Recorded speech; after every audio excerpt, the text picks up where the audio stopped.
Welcome back, Dynamic Gang. If you're new to the channel, you already know what to do. So, I'm bringing you a G Golem deck profile. Now, I had a lot of fun with this deck. I've actually play tested it. I want to say like maybe 2 to 3 hours, coming up with a lot of combos, and we're going to have a tutorial on those. But this deck is super fun, super crazy, very good at summoning. The mechanics are awesome, and the engine is very splashable. Like as long as you have other Cyberus cards, which there's a lot to pick from, this deck pretty much goes bonkers. So we're going to start off with 3 G Golem Pebble Dogs. This card is great. I mean, this is a search engine. This is an extender.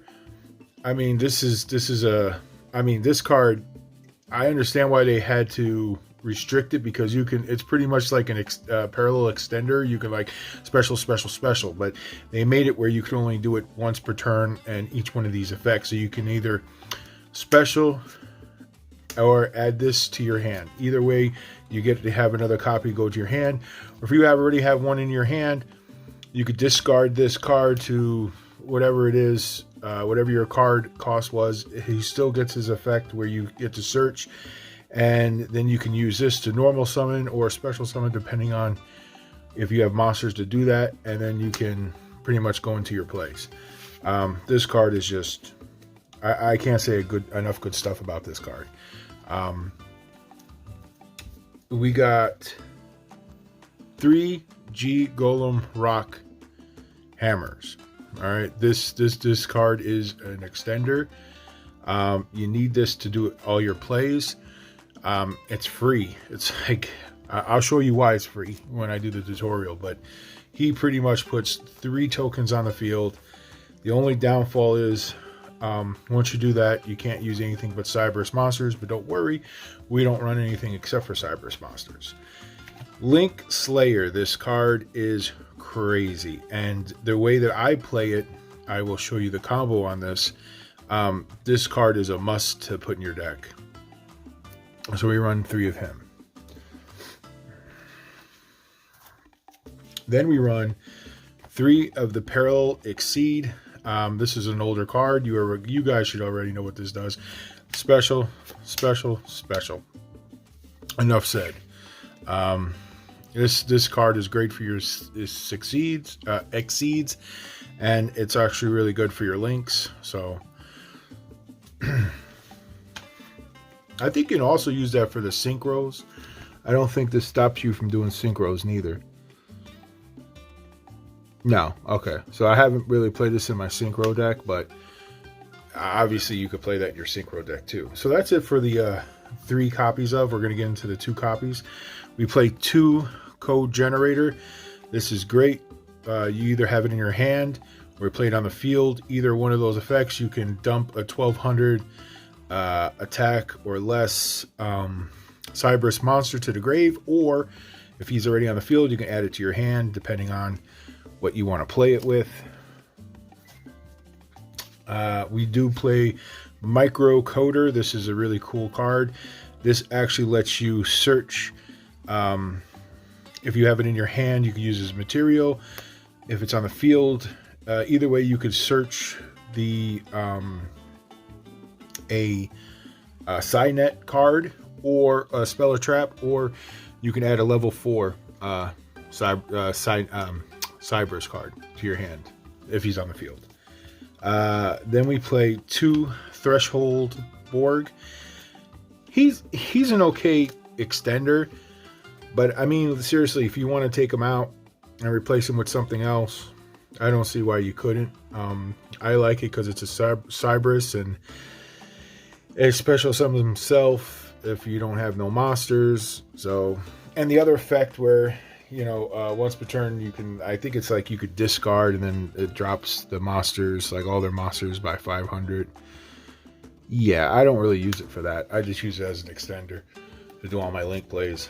Widget Kid is good. He's like your, basically he's your Captain Marauder without the effect of your opponent has to attack him, but he gets to special summon a Cyberus monster from your hand and defense, and then you could do all your plays. We play the Gachiri Ignister. This card is retarded. There's not enough good stuff to say about this card. It's great, and if you don't play this in any of your Cyberus decks, I don't know what you're doing with your life, but you gotta.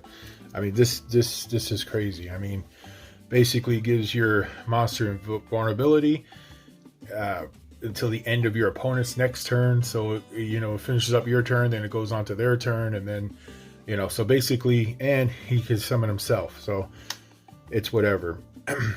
Then we're going to get into just the singles. We play one Dot Scapper. He special summons himself if he goes to the grave. Special summons himself if he's banished. You can only use this once per duel. I don't recommend putting more than one in your deck. I've seen people play 2 or 3. I don't know why, but I mean, I guess you could just use it as a cost to dump other cards, but I just don't feel the need. I do not run Ash Blossom in this deck. I don't care what anybody says. I don't like Ash Blossom. She is so annoying, and I guess a lot of people are like, well, she balances the game, she makes it fair, but I'm going to tell you, to be honest, I feel like she's a whore, bro. Like, she's in everybody's deck, and I'm just tired of seeing that chick. So I don't run her, and you know what? I think it's more skillful to try to go around. You know, I mean, that's the thing. That's the thing. I understand there's monsters out there that once you get them on the field, they're a pain in the ass to get off. But you know how gratifying it is once you find a loophole that you could get their monster off the field without using Ash Blossom. I mean, Ash Blossom is there to stop people from doing their plays, right? I understand, but it's not challenging. It's not challenging. I'd rather let them go off on their combo and see how to deal with a monster, because if they don't put their monster on the field, how am I supposed to learn how to deal with it if I don't have Ash Blossom in my hand? You feel what I'm saying? Like, I feel like she's just a crutch, and whatever. I don't care. That's just my honest opinion. Ghost Mourner and Moonlight Chill. I mean, this card is crazy. I love this card. So there's other alternative for hand traps. Ghost Augur Snow Rabbit. She's also another good hand trap. I always liked her. So that's going to be it for the monsters. I'm going to keep tweaking this deck. I feel like this deck is running right now at a 60% radius for me. There's always room for improvements on any kind of deck, but due to not having too much support for the G Golems yet, there's not really any cards to really go for the G Golems, but there are Cyberus cards, so there's a lot of Cyberus cards we can play around with, and I've ordered a bunch on eBay. I just got to wait for them to come in. We're going to break it apart. We're going to put it together. I'll update it, and we'll see if it runs smoother or not. But this deck, as it is right now, it's running about 60% from what I want as efficiency. But consistency-wise, I would say it's up to like about 75. It's very consistent, but I feel like it could always be room for more improvement. And that's why it brings me up to talk about, if it's your favorite archetype, don't ever feel afraid to play around with it and try to use it in tournaments. And I think that's what Yu-Gi-Oh! Is lacking nowadays, is people don't have ingenuity. They don't try to use their brains and try to think about how they can make their deck run. Everybody wants to play the zero tier or best deck for that format, which I get, I understand, but I don't want to spend $1,000 on a card and then Konami's like, okay, well, we're going to ban this, ban that, ban this, ban that. Guess what? I'm $1,000 down in the hole. The cards drop in value for what? 3 months? I'm good. I'd rather just use my my deck that I fell in love with, and that's why I love scraps. I don't care what anybody says. Everybody has their own preference on what they want, and maybe I'm not a professional Yu-Gi-Oh player that goes to all these fucking regionals and shit like that, but I feel like it's a card game. There's a difference between a card game. You feel what I'm saying? Like, I want to have fun with it. If I have to work for it, so be it, but I want to have fun. I want to have people, I want to beat an opponent's deck at their very best. So that's why Ash Blossom, I don't like her, man. I want to see what kind of, okay, you got 2, 3, 4 negations on there. Let me see if I can get around that. If I can't, the better deck is going to win, of course. But, you know, I just want to see it. Okay, Ash Blossom, side her out. Put her in the side deck. Okay, don't main deck her. Put her in a side deck. See if you could beat the deck without her first. But it is what it is. So we run 3 of the Signet Mining. This card is absolutely great. I feel like this kind of card, though, they kind of made it where it's slowed down a little bit because you do have to discard in order to activate it. So the search, I feel like they kind of made it too costly because sometimes you may need a monster in your hand. So I get it, but there are Cyberus monsters that do work in the graveyard. So I don't know, in my honest opinion. Gravity Balance, another great card to have. This basically special summons 2 of your Earth monsters, or 2 of your, is it your Earth monsters? Yeah, so they specifically made it 2 Earth monsters with the same, you know, basically with the same name and let me see. I'll reread it. I just don't know. So it's target 2 of your Earth monsters with the same name that are banished or in your graveyard. Special summon both of the defense, blah, blah, blah. And basically you can only use 1 of this per turn, and as G Golem monsters you control would be destroyed by battle or an opponent's card effect, you can banish this card from your graveyard. So basically, I guess you could run other cards in this deck, but because of the other card restrictions, Cyberus monsters are pretty much it. We run 2 of the Transmodify. This card is great. If you don't know what this card does, I'll read it real quick to you. This is part of the combo that I was using. I'm thinking about putting a 3rd one in. I did order a 3rd one. I only had 2 copies. But so basically, this card reads: send 1 face-up monster you control to the graveyard. Special summon from your deck 1 monster with the same type and attribute as that monster in the graveyard, but 1 level higher. Can only activate 1 Transmodifier per turn. So it's a good combo extender, and I used to use that a lot in my scraps when I didn't have the support that it does now. So it's a great card. We do use 1 Monster Reborn, 1 for 1, World Legacy Secession, because this deck, all it does is link summon, so you can actually put 3 of them in there, maybe drop 1 of the others.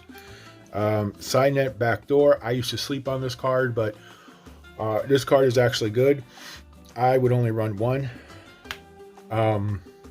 Living Fossil, again, this is a great card just to special any of your monsters, level 4 or lower monsters back. The only problem is you're dropping their attack and defense, but dude, you're only using them as an extender anyway, so who cares? And then we play Solomon Judgment and Solomon Warning, just because these 2 are, what can I say?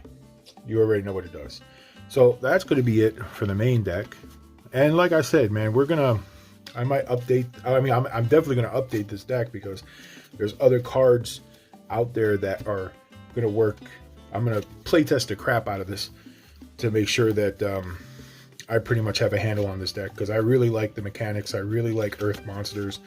I like rogue decks, to be honest, because like I said to you before, I'm not going to have somebody dictate what kind of deck I'm going to run. Does that mean I'm going to, be good at the game? Like my name's going to be up there, be like, oh, Chris won, blah, blah, blah, blah. And nah, man, it is what it is. But I like to have fun with Yu-Gi-Oh! The time when Yu-Gi-Oh! Becomes too much of a chore and not fun enough, I probably will stop playing, to be honest with you. And which I have stopped playing. When Pendulums came into the game, I stopped playing because I thought it was a cheap mechanic. But you know what? I think that was because it was a fucking cop-out, to be honest with you. Because I didn't want to deal with the headache. But like I said, I've learned a lot. So we're going to do G Golem Dignified Trilithian. This is a boss monster of the deck. It's you run 2 of them.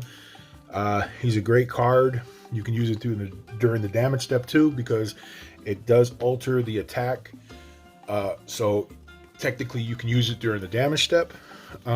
We run 2 G Golem Invalid Dolmen. He's pretty much a protection of the deck. And I think both of these on the field at the same time, your opponent, it'll become like Captain Marauder. They can't attack because both of these monsters are on the same field, because it says it has to attack if this card's on the field, and it has to attack him if it's on the field. So it has that kind of Captain Marauder kind of feel to it. We got one of the G Golem Crystal Heart, and we got one of the Stubborn Manure. So basically this one summons him and you go off with your plays and whatnot. But the only thing that's crazy about this is water. And all the rest of these are earth. And you need to have earth, earth, and earth in order to sync these. So I think the reason they put it as a water is they don't want to make it too easy for you to try to find a way around it.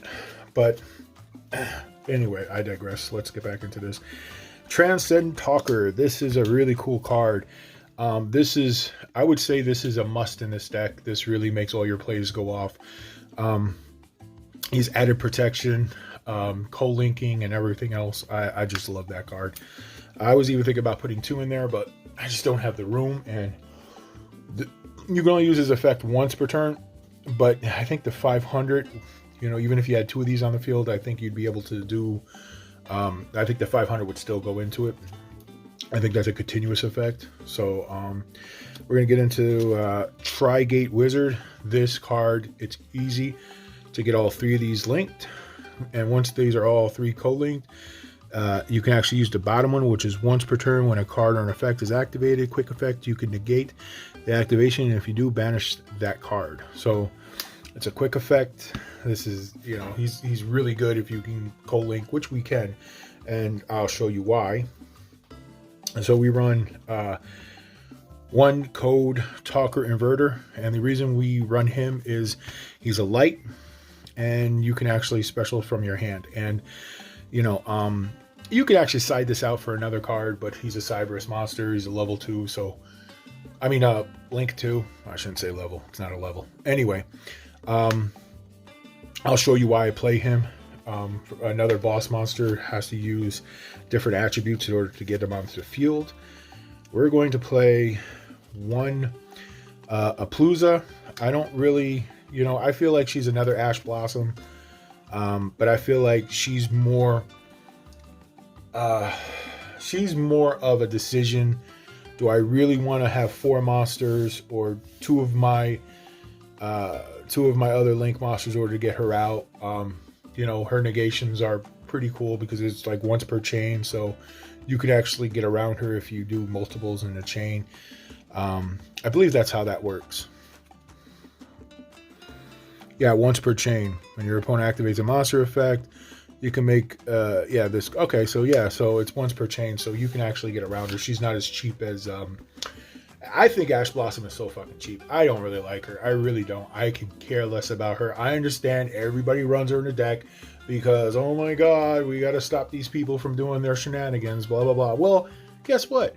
I like to see people go off. I want to see, you know, and that's why I'll side her. You know, like, I'm not saying don't play her, but put her on her side. See if you can get around the deck and use your ingenuity or mind. See if your deck is strong enough without Ash Blossom to take on these bozos. Whatever. Anyway, then we play Masquerina because she's your safety net. You already know what she does. She becomes a staple. I play Boral Sword Dragon just because I don't feel like putting the Meg Knight. What's that? Meg Knight Crusader, where he's a level 4 and he does the attack and whatever. I know a lot of people would probably choose him over him, but I don't know. Actually, I even think I might even, now that I'm thinking about it, this is a dragon. And I think, let me see what this is. Okay, so yeah, maybe I will, now that I'm thinking about it, as much as I really like this card, it's a dragon. I think I might have to put this in here because Cyberus, you can't special summon him once you do all your crazy plays. So yeah, I guess, okay. Well, I talked myself into it there. So we're going to put him into the field instead. As you see, I didn't really summon him in the deck because, of course, he's a dragon. Once you use your some of your cards' abilities, it only lets you do cybers. So I guess this would probably be more of a staple. So yeah, we're gonna put him in the deck. Anyway, we'll continue. We have your Access Talker. This is, you already know what this does. It's crazy. Yeah, I don't have to go into specifics. We play one World Sea Dragon Zealotus. Great card for this deck. The only problem is you won't be able to do it on your first turn once you start doing all your crazy shenanigans, because he's not a Cyberus monster. So he's like one of the only ones in your deck that's not a Cyberus monster. So you could actually maybe replace. Actually, that's not true. She's a fairy. So you got two that are pretty much not Cyberus monsters. But you could fix that. I'm sure you could find other staples to put in there that are Cyberus if you want to go that whole route. And then the reason why I wanted to show you about we have different attributes is definitely because of this card. This card is crazy, and I already got him up to like 6,000. Just an easy card. You can't really do nothing against him. He's unaffected by other card effects. And then once per turn, you could target one other monster on the field, destroy it. And if you do, special summon one token, blah, blah, blah. And it doesn't even have to be their card. It could be their card. It could be your card. So if you have a card that goes plus because it's being destroyed, then this is really cool card. And once per turn, you can target one other card. So one other monster. So what's crazy about this is there's a lot of cards out there that say, well, if there's a card that targets, then you could destroy that card, but he's unaffected. So he gets around it. There's a lot of good stuff that you could do. So this deck, in my opinion, is really fun. A lot of room for improvement. We're going to keep on doing maybe an update. I don't know if I'm sold on the build that I got now. You could just see that I just took this card off. But yeah.